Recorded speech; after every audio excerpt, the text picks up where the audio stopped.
Hello, everyone. I'm Katerin Jurado Díaz.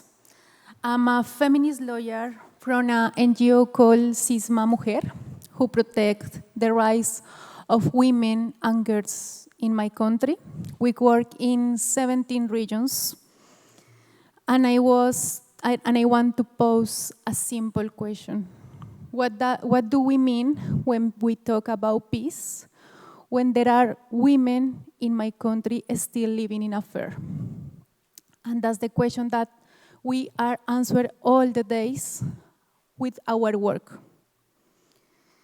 For the 8 past years, I've been working and supporting women and girls who are asking for their rights, who are building their communities, and also women who are sending a message. We want peace in our country. So, women who had survived poverty, war, sexual violence, and also the silence of our government authorities. Peace-building women continue to choose life, dignity, and transformation in our country. So, for us, to show this is important because we know that peace is not signed as a table. Because women are building peace and choosing to refuse to give up to being in a peace country, and especially when we know the impact of the war in their bodies, in their lives, in their families, and their communities. I know women from Montes de Maria, from Cauca, from Chocó, who are regions where the violence is very high.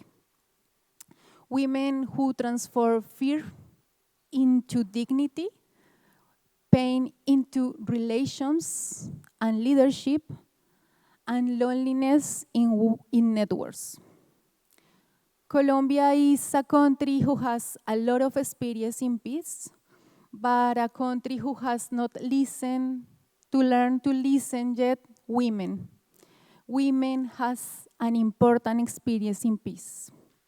So, our country is a pioneer for improving in a measured gender from peace, justice, reparation, guarantees of repetition of the violence in our country.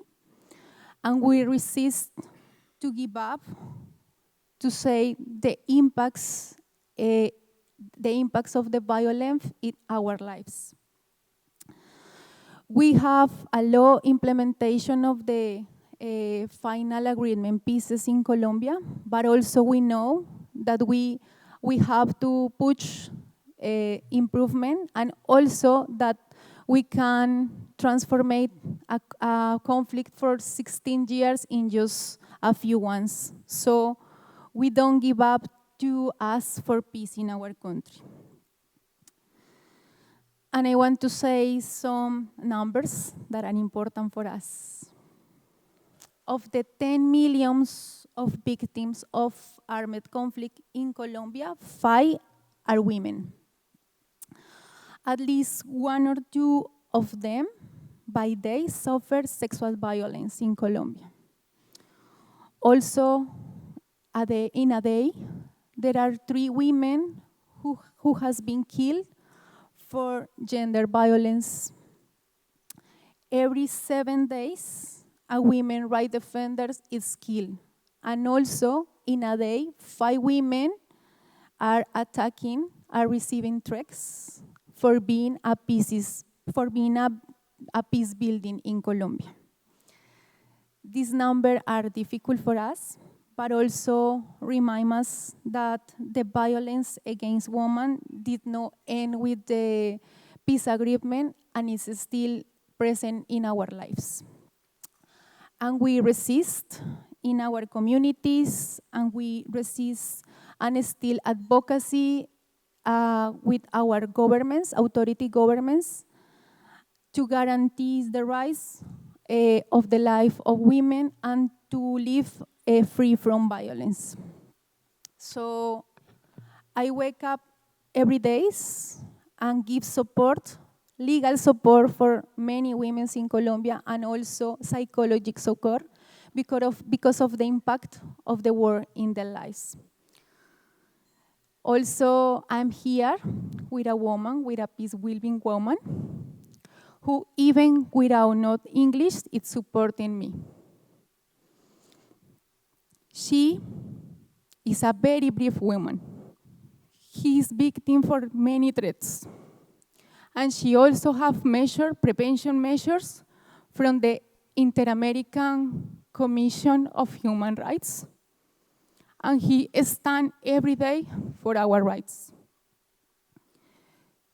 His voice and our voice are clear. We want peace in our country. The history of the peace of women building, of peace building women in Colombia has to be louder. Also, we work as a peace building woman because we know that is the way that we can change our life. This woman work as a peace building in a region who is called Montes de Maria. She worked with at least 100 women in that region, and also with 20 girls who are suffered sexual violence for illegal armed forces, but also for legal armed forces in our country. So for us, it's important to say that sexual violence is present now, that sexual violence, that all the world has to be asking about sexual violence of peace agreement and peace processes. And also it's important to say that we are changing lives. How? With the strategy to become more stronger, peace-building woman, who strong her organization, and to give them skills and abilities to make better efforts and to give advocacy skills to talk with our government authorities. The impunity in Colombia is around 99%, it's very high. So we understand, women especially understand, that peace is not symbolic, that peace it's built with the communities and with women. Also improving measures to make closer justice, reparation, and transformation of the lives of women.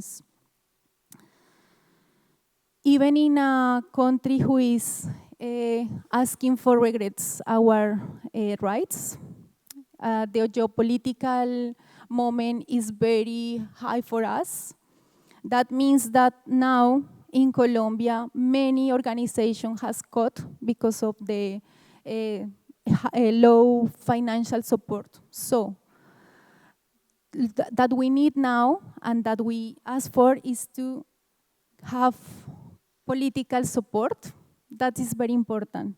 Our country don't like too much to be unpopular.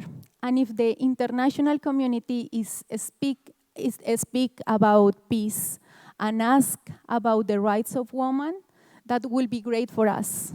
Because we are now in a really important moment, that are the elections, and that is like in a wave to be more militarization, and we know the impact in women, but also to people who ask all the time for peace.